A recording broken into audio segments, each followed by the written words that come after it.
I'm Nicole Whitty, and I just want to welcome you on behalf of the Adult Pathways Workforce Session. It's part of the SFA Community Workforce. Thank you so much for attending. The chat function is disabled, so please put your questions in the Q&A feature. So I'm going to start off with a brief review of the Educator Workforce programs. Then I'll go into a brief review of National Guard and the Aerospace Loan Program. Next slide.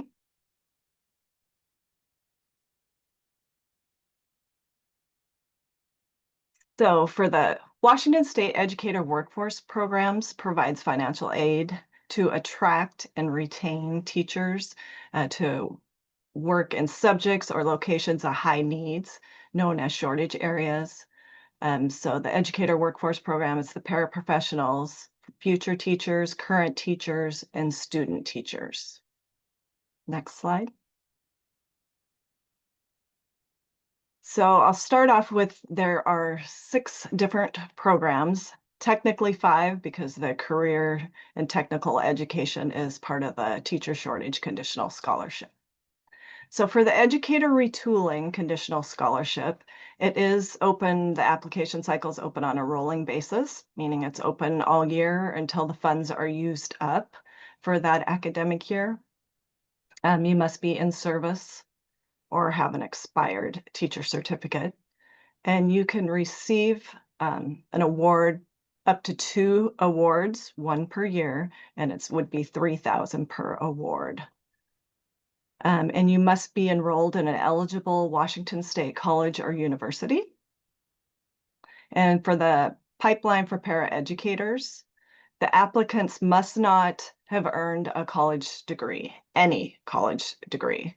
They need to provide documentation from their school district of 1 year successful student interaction as a classified employee or completion of 2 years of the Recruiting Washington Teachers Program. They must intend to pursue an initial teacher certificate in a shortage area via the PESB approved teacher prep program. And they must be accepted into and maintain enrollment in a community or technical college. And awards are up to $4,000, and they must complete a FAFSA or WASFA.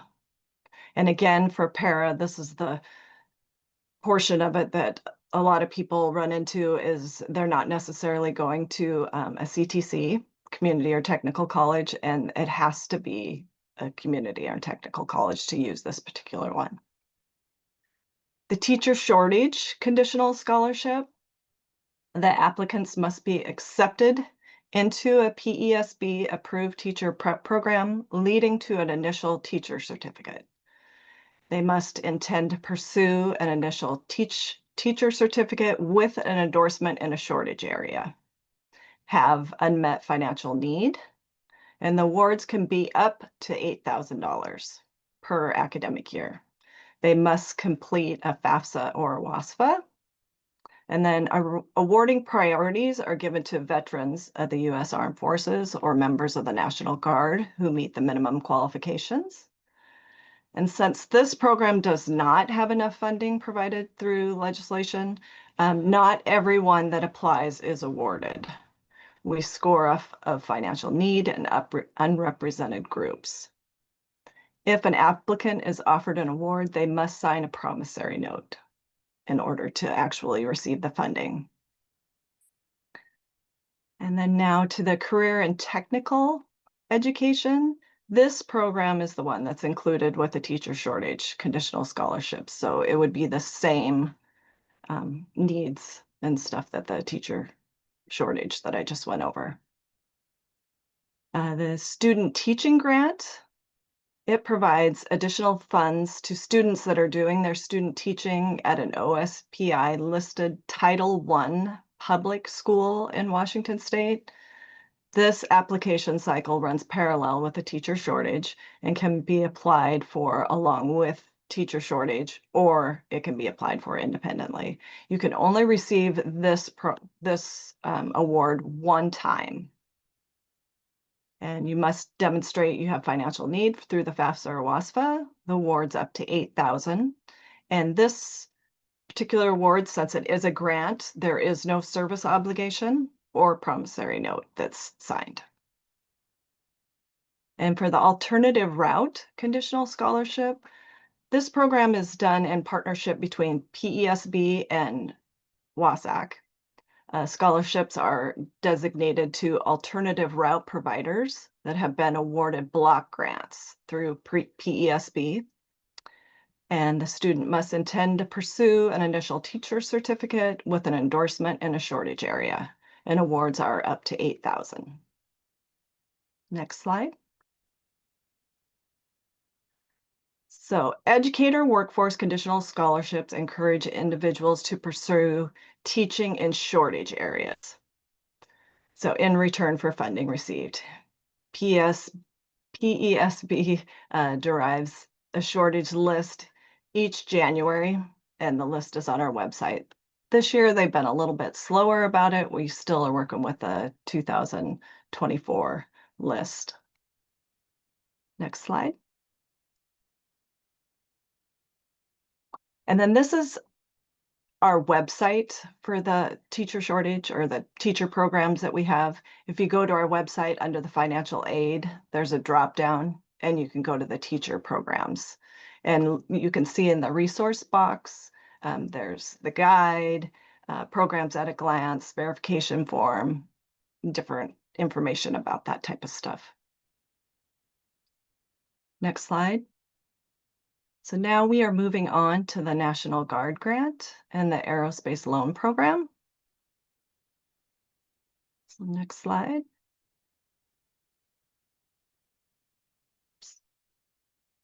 So National Guard grant is a conditional scholarship. It's also open on a rolling basis.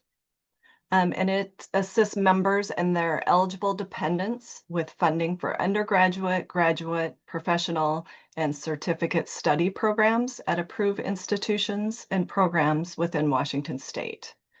First-time undergraduate seekers are awarded first, and other applicants are reviewed after priority consideration dates to ensure available funding. As of now, graduate students will receive the same award amount as undergraduates, but that can change due to legislation. Then the Aerospace Loan Program provides low-interest loans to Washington students who have been accepted into the Washington Aerospace Training and Research Center, which we refer to it as the Water Center. It's in Everett, up at Payne Field. So the Water Center was created to help meet the demand for skilled entry-level aerospace workers in Washington. Students can receive up to $2,500 for online core training modules. With verification of the core certificate, students may request and receive up to $4,200 for the second segment training module. Students who have completed both modules may request and receive up to $4,200 for completion of an additional quality assurance certificate. Recipients have up to 4 years to repay their loans after completion of the program. This program is an actual loan. They cannot work it off. It is one that they have 6 months after they complete their program, and then it goes into rebilling or repayment. So it goes into our rebilling service.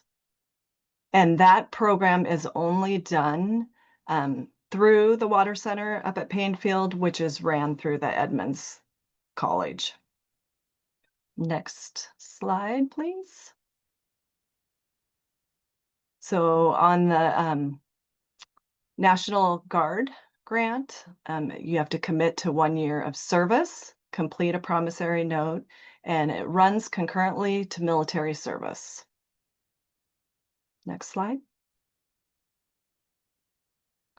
And again, here is what it looks like on our website.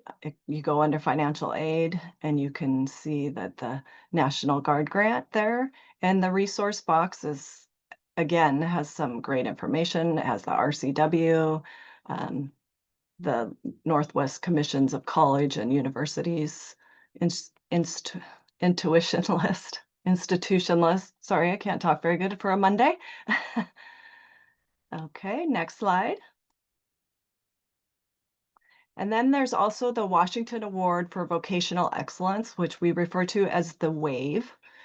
The WAVE program was suspended in 2025 legislation session. There is still funding for the 25-26, but it will be suspended after that. So basically, they're just using up the funding that they have, and it will be suspended. So we will see when that comes back, if and when it comes back. It has been suspended before, but it did come back. So, and then next slide. And thank you for attending this session. And here is our email addresses for each one of these. And if you have any questions, please put them in the Q&A. And I will hand it over to Debbie Jackson. Thanks so much. Hello, everyone. I'm Debbie Jackson, the Assistant Director at State Work Study. I appreciate you all being here today. I will be giving an overview of State Work Study, briefly covering State Work Study's history and purpose, benefits to students and employers, any operational updates, and expenditures. So let's dive in. I'll tell you a little bit about the history of State Work Study. So State Work Study is a program built to help students succeed. Back in 1974, the program started as college work study with a straightforward mission to help low-income students afford school while gaining real work experience. Instead of just handing out financial aid, the idea was to create jobs where students can earn money while actually building their careers. Now we fast forward to 1994 and things got an upgrade. The program rebranded to State Work Study, but that wasn't just a name change. This update expanded eligibility, allowing middle-income students to benefit too, and it also set job placement priorities. Next slide. Moving on to how State Work Study benefits students and employers. Let's begin with students. So financial support is a huge advantage. It helps cover education costs and can reduce the need for student loans, and student loans can pile up pretty fast. Alongside financial support, one of the most impactful aspects of State Work Study is the emphasis on skill development. Students gain hands-on experience by applying their classroom knowledge in a professional setting. This hands-on exposure builds critical skills, boosts confidence, and better prepares them for life after graduation. And it's not just about the work itself. Through networking, students get connected with industry professionals, which can lead to job opportunities down the road. And one of the best that I think for a State Work Study student is the flexible work arrangements. State Work Study employers understand that students have academic commitments, so jobs can be designed to fit their schedules, making it easier to balance work and studies.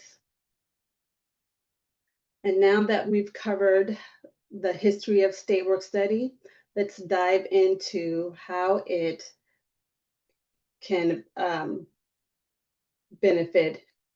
I'm sorry. We're going to go to the employer perspective, how it benefits employers.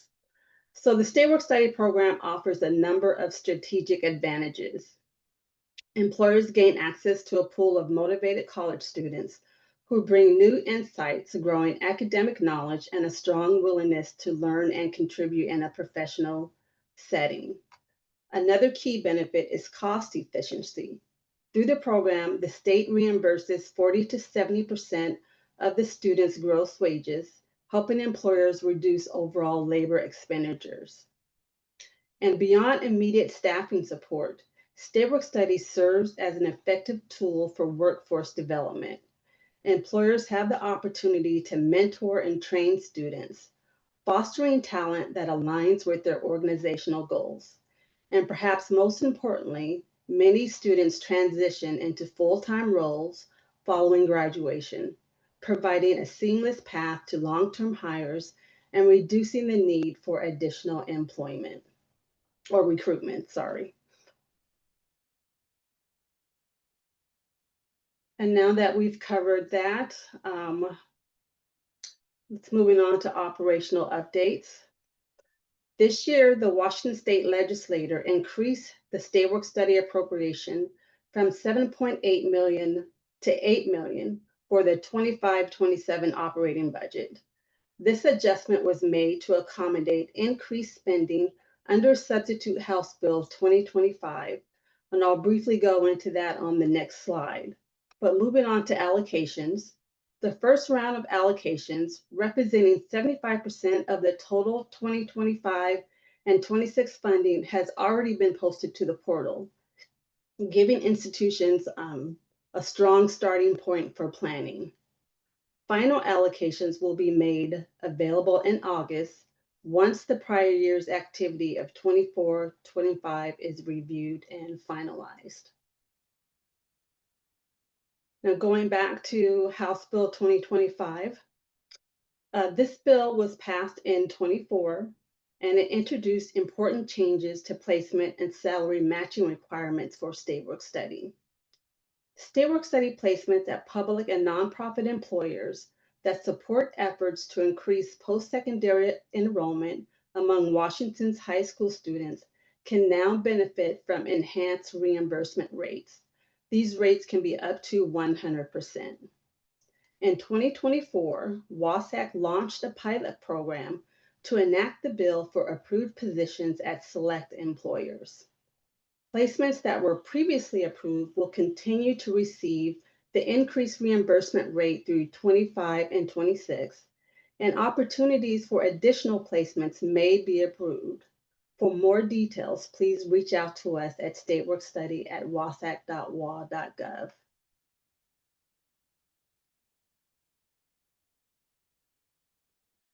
I just want to quickly go over the year-end process for state work study. And this is for public employers, public institutions. So public institutions are eligible to receive an administrative allowance equal to 3% of their total state work study expenditures based on the state share. The portal data is automatically populated, allowing institutions to make real-time edits for accuracy. The year-end report is now open, and institutions must submit their report by Tuesday, July 15th. It's important to note that the year-end report cannot be used as a cash request, and final cash requests must also be submitted by the same date. If you need an extension, please notify us right away. For private institutions, thank you, Kelvin. As we approach the end of the fiscal year, it's essential to ensure that all state work study timesheets and corrections are submitted on time and accurately. All timesheets, including any corrections for rejected timesheets, must be received also by Tuesday, July 15th. And any timesheets submitted after this deadline will only be reimbursed if the funds are available. To help expedite reimbursements to employers, final timesheet submissions should be complete, accurate, and error-free. So taking the time to review and verify details before submission will help ensure smooth processing.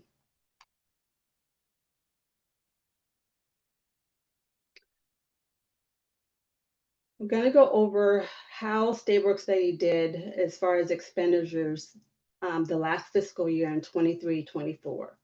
So state work study made a big impact and closed out 23-24 with over 11 million in gross earnings, and institutions and employers played a key role, contributing over 4 million in matching funds. 3,296 students participated, earning an average of $3,500. The earnings were spread across different institution types. 41% went to students at public four-year institutions, 26% to students at private four-year institutions, and 33% to students at public two-year institutions. Most state work-study earnings, 91%, came from on-campus jobs, while 9% were earned through off-campus placements. 90% of total state work-study earnings went to undergraduate students, with 10% earned by graduate students. Next slide. Now I just want to give you a quick update as how we're doing this fiscal year. State work-study expenditures for 24-25 are much greater than they have been in recent years. As of June 6th, the program has spent over $7.2 million. This is a 40% increase from the same date last year and a 100% increase from the year before when state work-study expenditures were at their lowest. And just a quick note on the final survey round of 24-25, it officially was closed May 27th, but if you missed the deadline, you may still request de-obligations or supplementals. Please be sure that any supplemental funds requests are made in a timely manner to ensure that funds will be available. And this concludes our State Work Studies session, and our next presenter is Lyle.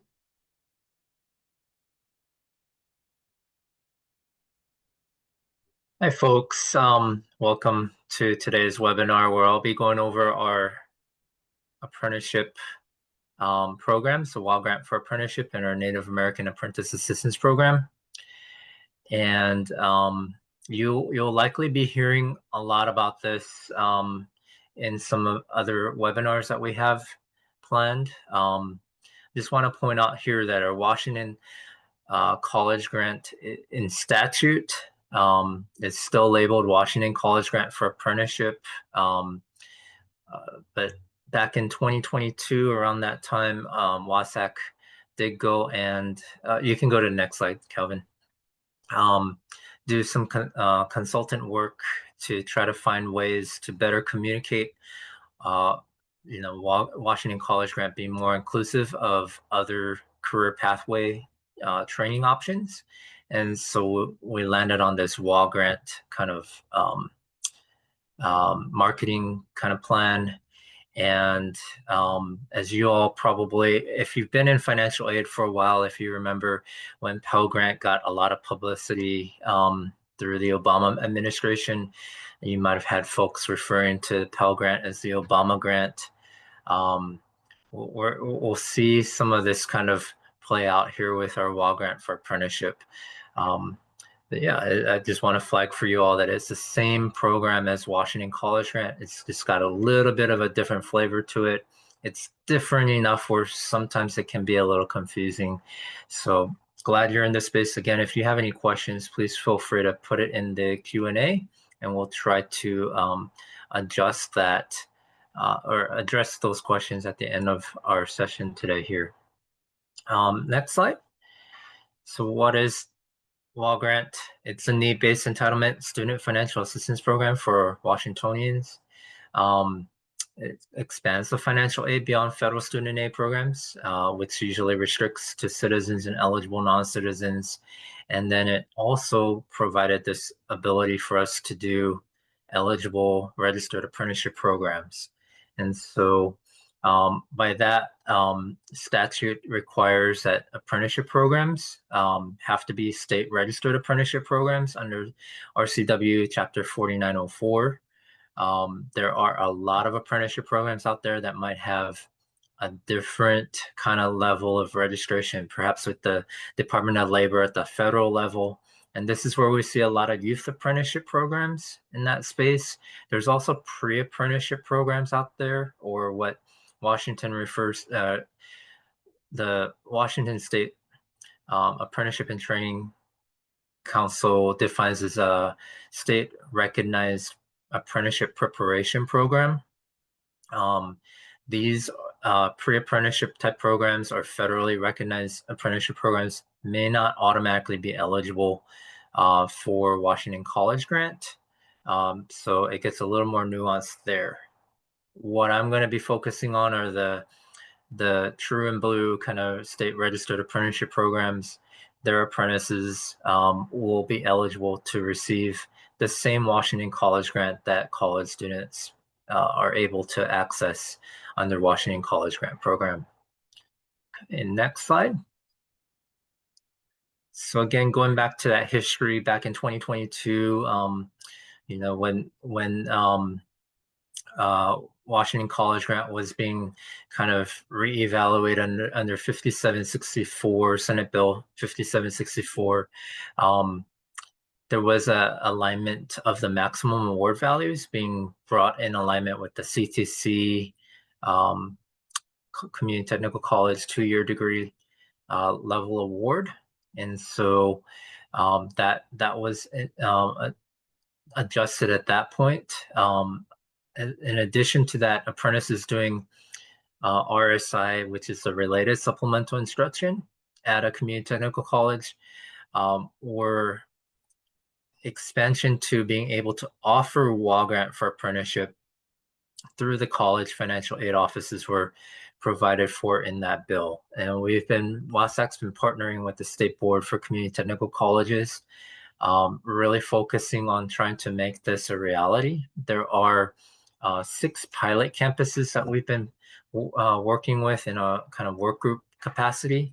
That's Bates, Columbia Basin, Everett, Renton, Spokane, and South Seattle.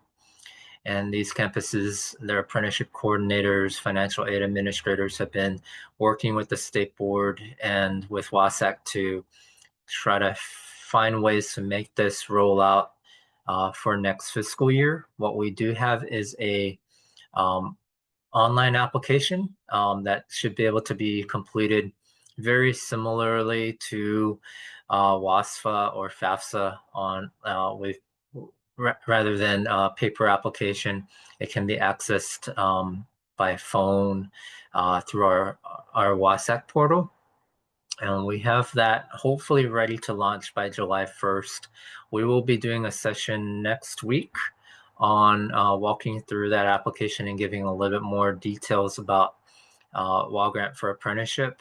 Today's will kind of focus more on just overview kind of information. So we're kind of hopefully able to roll this out at least through the 6 pilot campuses, and State Board will be communicating plans for continued expansion as we continue to get more sponsors connected to WA grant for apprenticeship. 5764 also commissioned the Ruckelshaus House Center to do a report. And so that also convened the Apprenticeship Higher Education Coordinating Committee, which WASAC has been a part of, along with the Ruckelshaus House Center and other key stakeholders. And so that works continuing to address different issues such as barriers to the WA grant for apprenticeship. And I'll just leave it at that. At the same year, House Bill 1835, as you might recall, expanded Washington College Grant to be accessible to those who are receiving public assistance from a number of different programs. The same applies to WA grant for apprenticeship. So there's no change with that. If they're part of one of those programs, they automatically qualify for the maximum WA grant for apprenticeship as they would if they were accessing it in a college setting. And then in 2023, Senate Bill 5187, which addressed the fiscal operating appropriations, increased the median family income value for the maximum Washington College Grant Award to 65% and provided budget language for the $500 Washington Bridge Grant. I'm putting that here because as we go to the next slide, what came out of this year's legislative session, Calvin, if you want to switch to the next slide for me, is that, beginning July 1, the median family income has been reduced or adjusted from 65% to 60% for the maximum Washington College Grant Award. The same applies to WA grant for apprenticeship. And then the budget bill language for Washington Bridge grants is no longer there. So we are not able to continue with Washington Bridge grants starting July 1st. Additionally, Senate Bill 5785, which addressed some of this budget issues has reduced the Washington College Grant for apprenticeship to 50% of the value of the Washington College Grant at the CTC level award. So that's where we're at today. Next slide. We'll briefly touch on eligibility, which should sound pretty familiar to you all as you work with Washington College Grant. The question about that came into the chat just now is that which RCW defines which apprenticeship programs qualify for WGA. It's defined within the same Washington College Grant, and I'll have to look it up. I believe it's currently in statute under 28B with the provisions for Washington College Grant. I believe it's .100 or .200. But I'll double check that and get back to you all by the end of this session. Within those statutes and within our WACs, we have the same eligibility requirements for Washington College Grant. You have to be at least a state resident for at least a year. We look at high school diploma and equivalency or ability to benefit to be eligible for Washington College Grant. We restrict those that already have a bachelor's degree or higher from being able to receive WILD Grant for apprenticeship. Apprentices can't owe money for state grants or loans. They have to meet income requirements as stated by the MFI values, be in an approved state registered apprenticeship program, and for returning applicants, they have to meet satisfactory program progress requirements. So similar to satisfactory academic progress, in the colleges, we refer to this as satisfactory program progress, or SPP, for apprentices. And just for background there, apprentices are tied to completing a number of on-the-job training hours to be able to journey out of their program, as well as 144 minimum related supplemental instruction hours per year that they're in their program. And those RSI hours do vary from program to program. The RSI is usually where if they do have a tuition, they would be paying that to the college. A lot of building and construction trades and other union affiliated apprenticeship programs typically will do a collective bargaining agreement where every member contributes to an education trust fund. And so that is what pays their tuition. But we see a lot of variance, and I don't want to confuse you all, but yeah, just getting through the related supplemental instruction, the classroom part of their training is not enough to journey them out of their program. They must also be completing on-the-job training. And that is, while it is paid employment in a wage step progression, that they work their way up in terms of their wages until they journey out. Somewhat a very difficult, thank you, Carly, for specifying 28B.92.200 is where it clarifies the provision for apprenticeship, and that it has to be a state registered apprenticeship program. Going back to what I was saying, even though they're getting paid, the startup costs for what they need to get up into the job or on the job is usually where we see a lot of need in apprentices, which differs from some of our college students, but mirrors a lot of what college students encounter in trying to get onto campus and into their program. We have apprentices that are homeless, just as we have students experiencing homelessness. We have apprentices that are in those types of situations. So we allow for all of those types of opportunities for apprentices to appeal financial aid decisions based on a special circumstance or unusual circumstance, just as you all would do on the college side for students. And so, yeah, happy to answer specific questions. Or again, we do have a few more webinars, and we're hoping, I will just signal, we're hoping to offer another webinar as we get closer to maybe late July, early August for FAAs, specifically in partnership with State Board to discuss how those components with CTC Link will be rolled out. The next slide kind of just highlights the work that we've been doing over the last couple of years to expand WA Grant for Apprenticeship to more and more apprentices.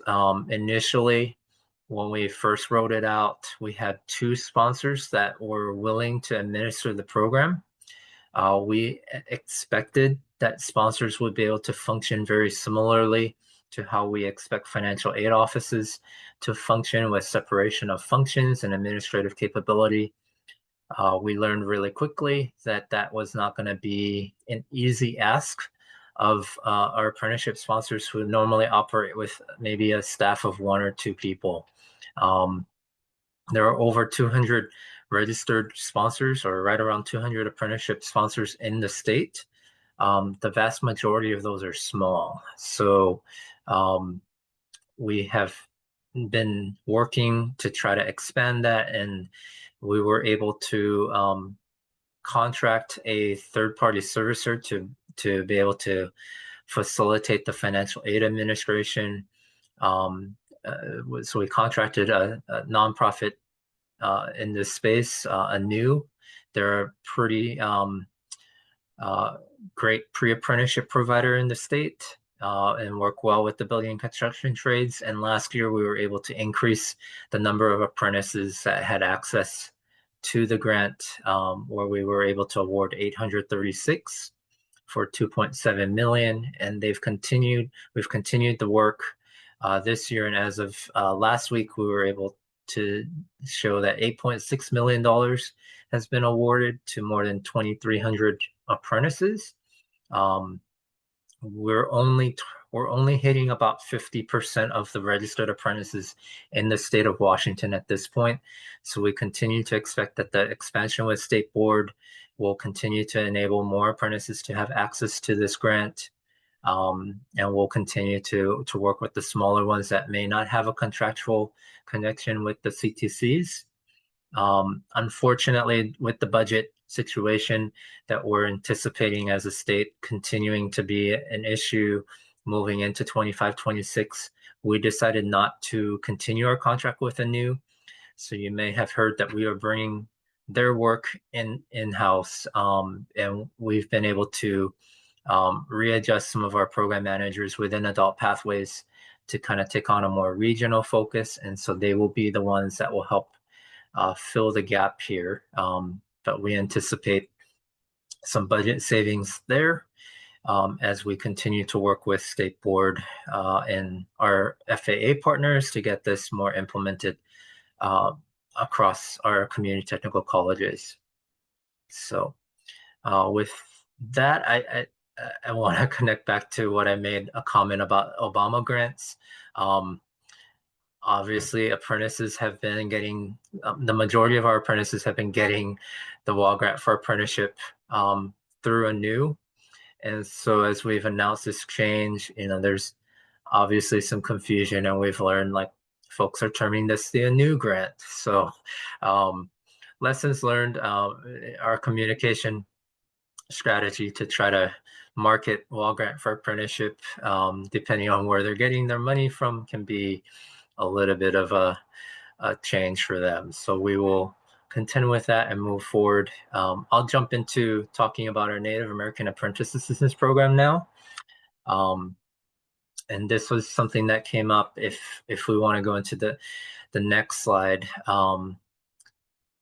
through House Bill 2019 last year, 2024 session, kind of as a tangent to previous legislation that kind of did not pass but enabled for a pilot program to start at Washington State University to allow for Native Americans attending college to receive additional financial aid assistance.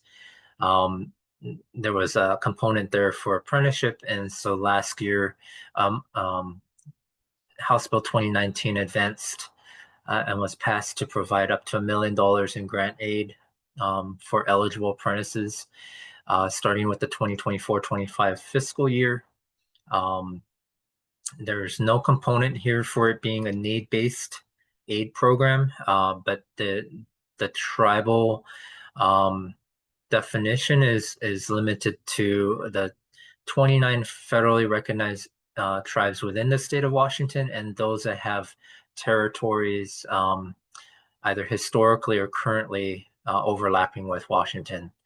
And so as we look at eligibility here, they cannot owe money for a state grant or loan, must be a member of one of Washington's federally recognized tribes, as I already pointed out, and then be in an approved state registered apprenticeship program. That is also continued, that 4904 RCW language continues in this bill.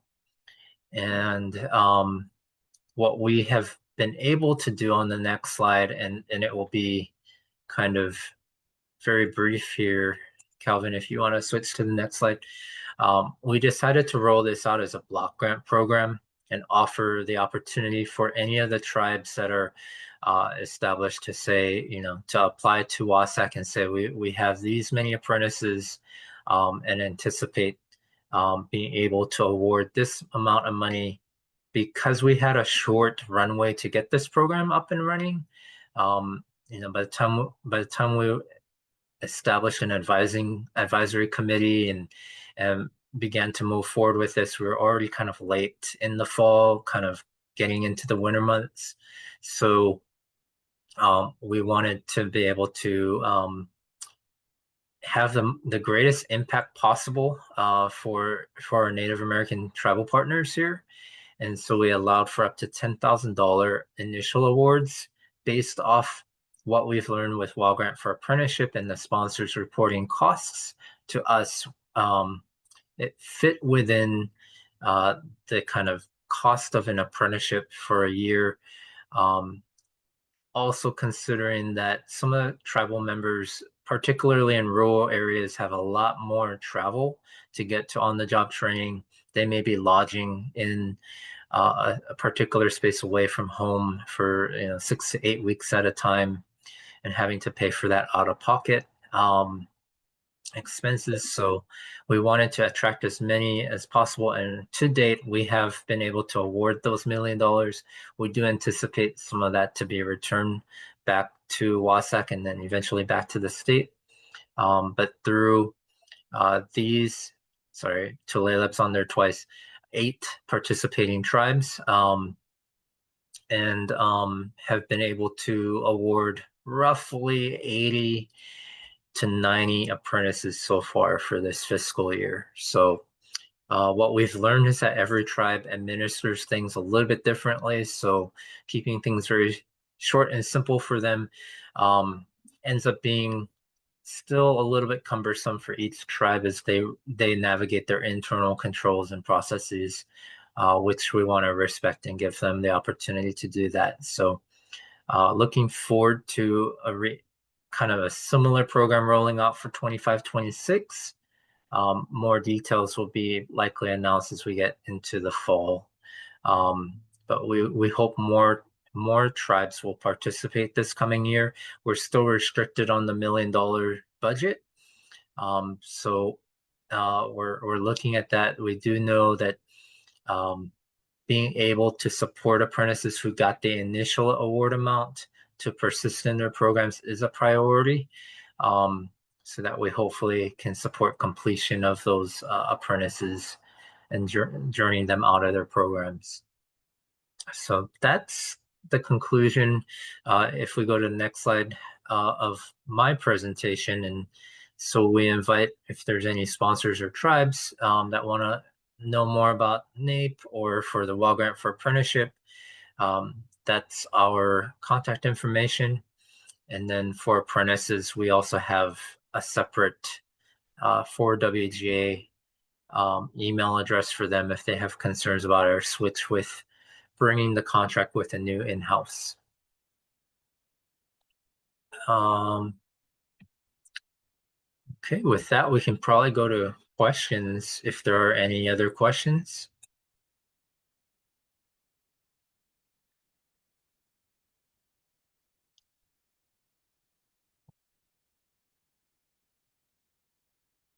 It does appear that all the questions in the Q&A here have been answered live by someone. Great. I will just flag, unfortunately, our health workforce programs were not able to join us today. They primarily work with professionals in the field through loan repayment programs. Hopefully we can connect with them at another time and get you all information if you're interested. But for now, if you visit WASAC's website and look up under Financial Aid for Washington Health Corps, you can look up what programs we offer to our health workforce professionals. And with that, if there are no other questions, we thank you for joining us today, and I can grant you all back some time to your busy schedules.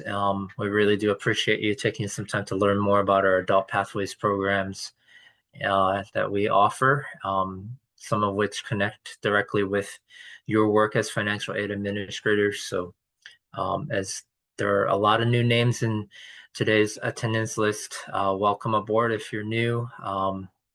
And if you're a returning FAA, thank you for your continued partnership with WASAC and the work that you do.